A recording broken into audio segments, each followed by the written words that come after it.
네, 안녕하십니까. 주말입니다. 8월장 상당히 힘든 하루를 보내고 있었습니다. 그래서 코스피 코스닥의 그 냉정하게 좀 바라본 향후 대응에 대해서 우리 좀 시나리오로 세워보고 거기에 대해서 좀 말씀을 좀 드려보도록 하겠습니다. 최근에 뭐 지난달 포함해가지고요. 보시면은 아시겠지만은 코스피 같은 경우에는 하락이 심했습니다. 그래서 지난달은 3% 정도 하락했고 이번 달 같은 경우에는 저가 기준으로 좀 봤을 때는 그래도 거의 5% 가까운 하락이 있었습니다. 그래가지고 전체 총 합해가지고 한 8% 정도에 해당되는 하락이 있었고요. 코스닥 좀 보시게 되면은 코스닥은 지난달은 뭐 올랐는데 이번 달 좀 보시게 되면은 아직 뭐 끝나진 않았지만은 6.5% 정도의 하락이 주가 하락이 있었습니다. 그래서 이런 식의 하락이 있었고 지금 보시면은 거의 그냥 쏟아지듯이 내려오고 있어요. 그래가지고 상당히 이제 고통스럽다 이렇게 볼 수가 있는데 실질적으로는 하락폭 자체가 거의 10% 가까이 육박을 합니다. 그렇게 보면은 8월 달에 내가 갖고 있는 종목들이 10% 정도 가까이 떨어지는 것이냐라고 봤을 때는 그 정상적이라고 보시면 될 것 같고 그게 아니라 그 이상으로 훨씬 더 만약에 뭐 15%, 20%까지 떨어진다. 그거는 뭐 신용의 문제거나 이런 게 있을 수 있다라고 볼 수밖에 없을 것 같습니다. 이게 그게 첫 번째고요. 또 하나는 이렇게 하락을 했을 때 제가 보는 관점 중에 하나는 어디까지 떨어질까, 그러니까 바닥이 어딜까를 조금 생각을 해두고서는 하는 게 좋거든요. 저는 이제 최악의 시나리오를 좀 보면은 직전 고점 해당해서 되돌림 한 구간이 900포인트입니다. 그래서 저는 추후에 내려갈 수 있는 포인트가 900포인트까지는 충분히 내려올 수 있다라고 저는 생각을 합니다. 그래서 1000포인트 이후에 이미 여기 내려갔기 때문에 900포인트다라고 생각이 들고 코스피 같은 경우에는 저는 개인적으로는 2600포인트까지도 생각을 하고 있습니다. 여기까지 되돌림. 그러면은 고점 대비 하락폭을 추가 하락폭을 좀 보게 되면요. 여기서 보면은 추가 하락폭이 15% 정도 더 내려갈 수가 있고요.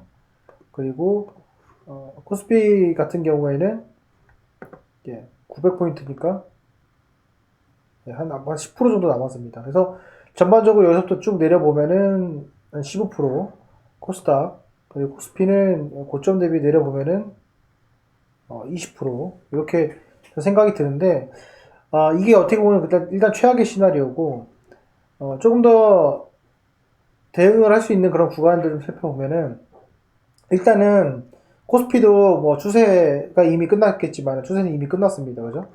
추세가 이미 끝난 상태이기 때문에 이미 여기서 이 추세가 끝난 상태이고 주봉으로 보더라도 추세는 이미 여기서 보시면 끝난 상태입니다. 그죠?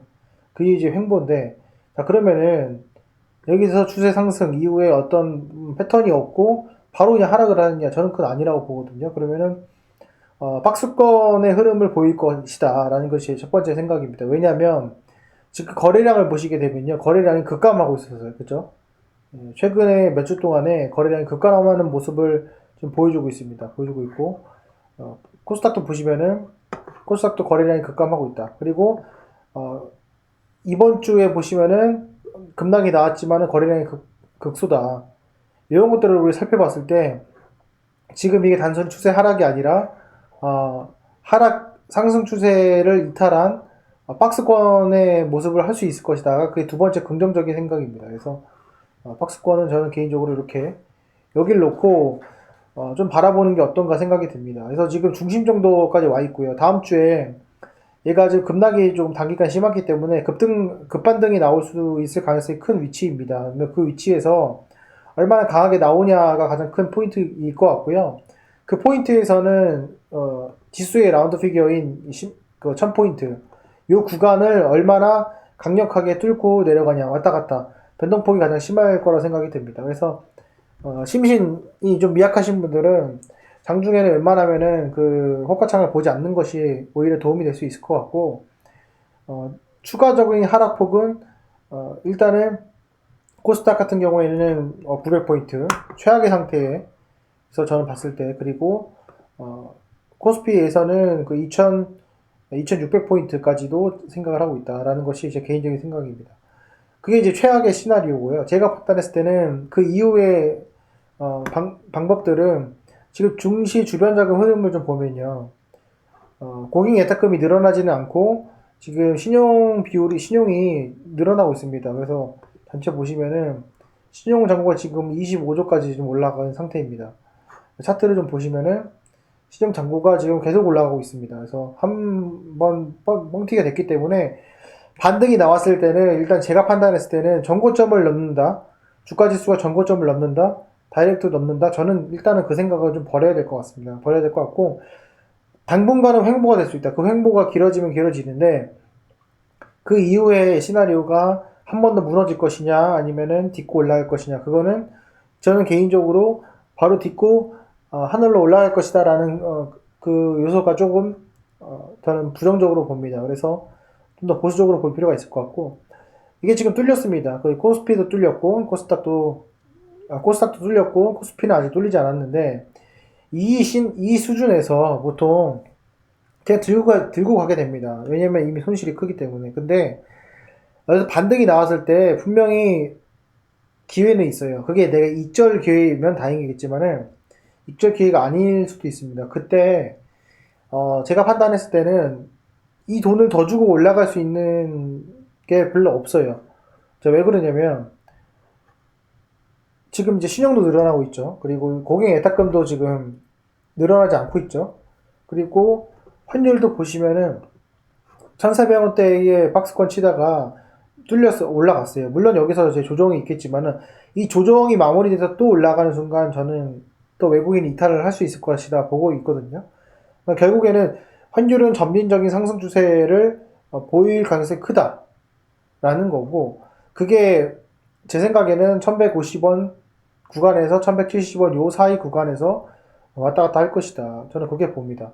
그래서 지금 뭐 좀 무리하게 들어가신 분도 있고 여러 가지 많이 계실 거예요. 근데 제가 판단했을 때는 반등을 줬을 때 일단은 보수적으로 접근하는 것이 좋을 것이다 라는 것이 제 생각입니다. 신용도 늘어나고 있고 또 하나는 시가총액 상위 종목을 좀 여러분 한번 살펴보면은 거기서 바텀업 방식으로 좀 우리가 좀 확인을 할 수가 있습니다. 지금 코스피 보시면은 자 얘가 지금 끌고 올라가야 되는데 지금 살아남은 종목들을 보면요 SK하이닉스나 뭐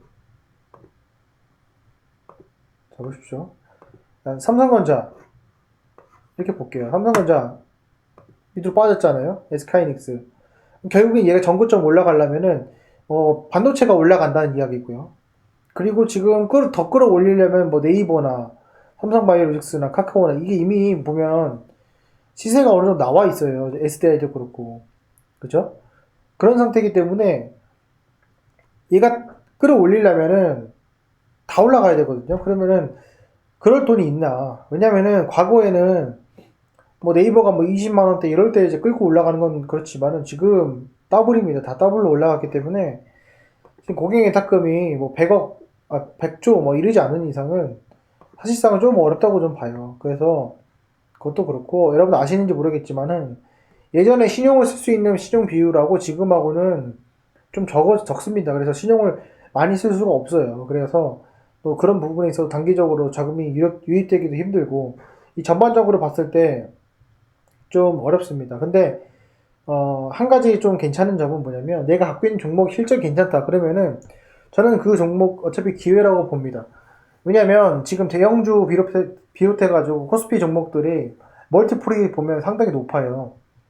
근데 그렇지 않고 개별 종목들 조용히 가고 있는 종목들은 아직도 멀티플이 낮은 종목들이 꽤 있습니다. 그런 종목 내가 갖고 있으면 조금 길게 편안하게 보시면 되겠지만은 그게 아니라 지금 내가 대형주를 들고서는 뭐 레버리지 써서 간다. 저는 그거를 들어줄 수 있는 사람이 누군가 봤을 때 외국인밖에 없다고 생각을 합니다. 그럼 그 외국인이 들고 올라갈 때는 상당히 좀 힘들 거라 생각이 들어서 종합적으로 좀 말씀드리면 지금 이후로 추가 하락은 있을 수 있다. 근데 단 다음 주부터 반등폭이 얼마큼인지 봐야 된다. 일단은 추세 상승인 것은 아님을 인정을 하고 그 박스권 장세에서 내가 하단치가 어딘지 확인을 하고 반등을 줬을 때 내가 갖고 있는 종목이 현찮은 종목이라면은 조금 리밸런싱을 할 필요가 있고 조금 더 보수적으로 갈 필요가 있다. 저는 이렇게 좀 말씀을 드리고 싶습니다. 그러기 위해서는 우리가 과거에 내가 수익을 봤던 그 금액, 그 수익금 잊으셔야 되고요. 지금 내가 이 자산을 한 번 더 지키면은 정말로 우리가 코스피가 2600까지 떨어진다고 했을 때 정말 좋은 기회가 아니겠습니까? 그럴 때 내가 매수를 한다면 단기간에도 수익이 나기 때문에 너무 내가 짧은 시각으로 보지 마시고 좀 더 길게 보시면 될 것 같습니다. 지금 제 말씀을 드리지만은 주식에서 사실은 정답은 없고 내가 지금 이번 사이클에서 성공한다 하더라도 다음 사이클에서 성공한다 보험은 없습니다. 내가 지금 실패하더라도 그 이유를 알고 있고 내가 대응을 그래도 적절하게 잘 했다면은 또 다른 또 기회가 있을 거라고 생각이 됩니다. 그러니까 너무 과거에 대해서 그 미련을 갖고 후회하고 하지 마시고 지금 현실에 집중하셔가지고 추가적인 하락이 있을 수 있고 그리고 박스권일 가능성이 상당히 크다. 그리고 그거의 포인트는 외국인이 들어와야 된다. 그리고 신용 물량 부담 있다. 이거 꼭 명심하시고 지금 현재 상태에서는 시정 비율이 높은 종목들은 절대로 투자하시면은 안 될 거라 저는 생각을 합니다. 그래서 이점 꼭 명심하셔가지고 투자하시는데 조금이나마 도움이 됐으면 좋겠습니다. 네, 오늘 영상은 여기까지 하겠습니다. 감사합니다.